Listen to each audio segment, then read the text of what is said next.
our job generally involves worrying about a lot of things that may go wrong, and that would include the banks. It might be hard for me to identify something that we don't worry about rather than that we do worry about.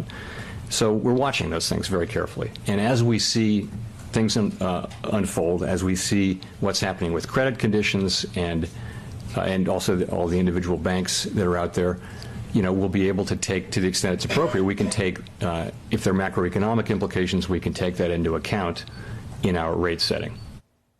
That was Federal Reserve Chair Jay Powell during Wednesday's policy meeting. Powell suggesting the Fed might need more time to see the implication of those banking sector stresses that roiled the financial system in the spring.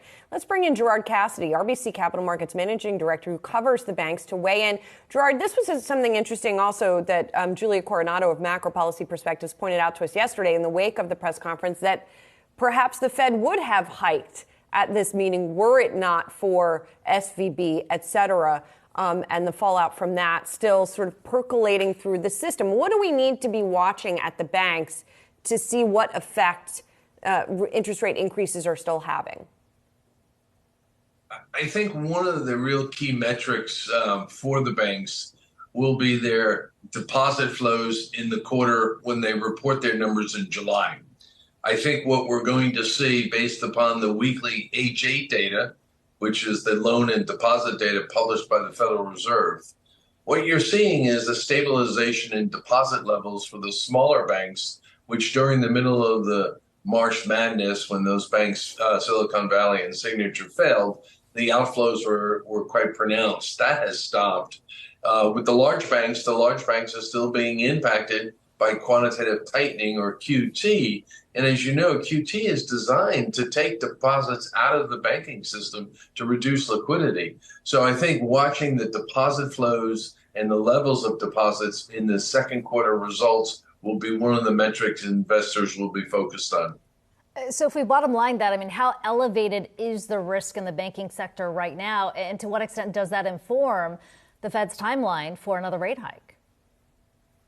We actually believe the risk in the system is very low. What we have to remember is that the Silicon Valley, Signature Bank, and First Republic bank failures were idiosyncratic events. The mix of deposits for those banks was entirely different than your typical bank.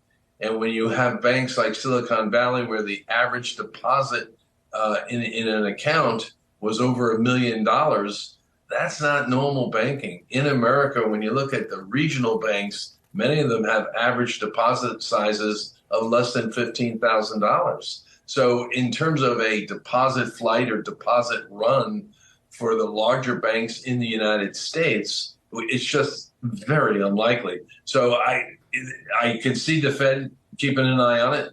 You need to do that. But I think, the Fed's main goal, of course, is to fight inflation. And if they see inflation diminishing or slowing down as it has, hopefully it will continue to slow down. And this pause turns into a permanent end of rate hikes. So all of this said, what does the profit profile of the banks look like right now in this environment? I mean, a rising rate environment in some periods of time tends to be good for the profitability of the banks. It doesn't feel like it's like that this time around. It's interesting. It's a really interesting question, because when you look at the benefits of rising rates, it was quite dramatic in 2022 and in the first quarter of 2023.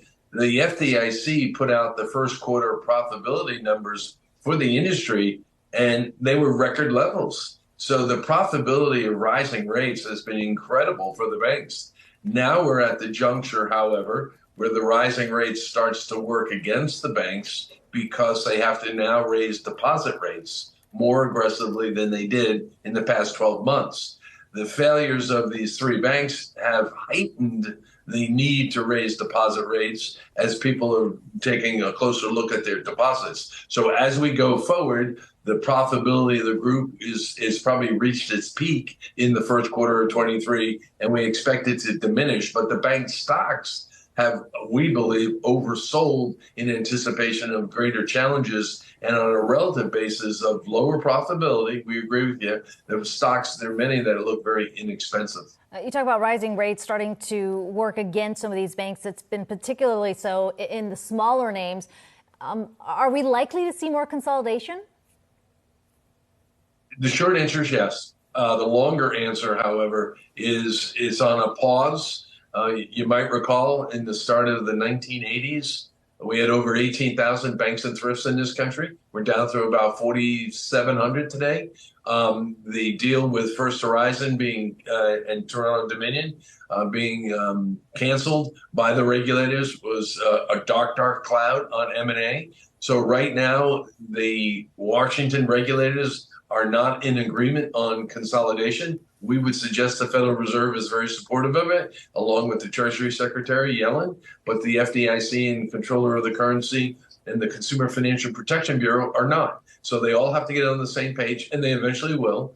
But we think it's going to take a little while for that to happen. In consolidation, we expect to see it accelerate after all the new regulations, which are coming starting the end of the month.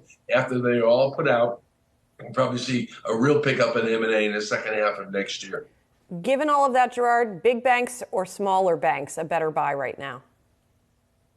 It's really depends on the banking institution, because you can buy some of the big banks that are very attractive, like a Bank America, for example, or U.S. Bancorp.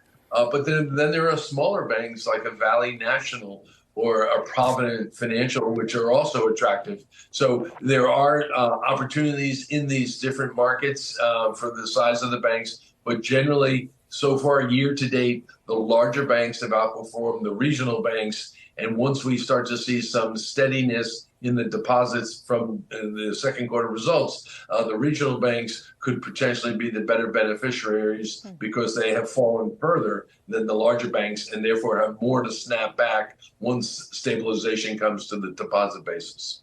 Yeah, always good to get your perspective in the sector. Gerard Cassidy, RBC Capital Markets Managing Director. Appreciate the time today.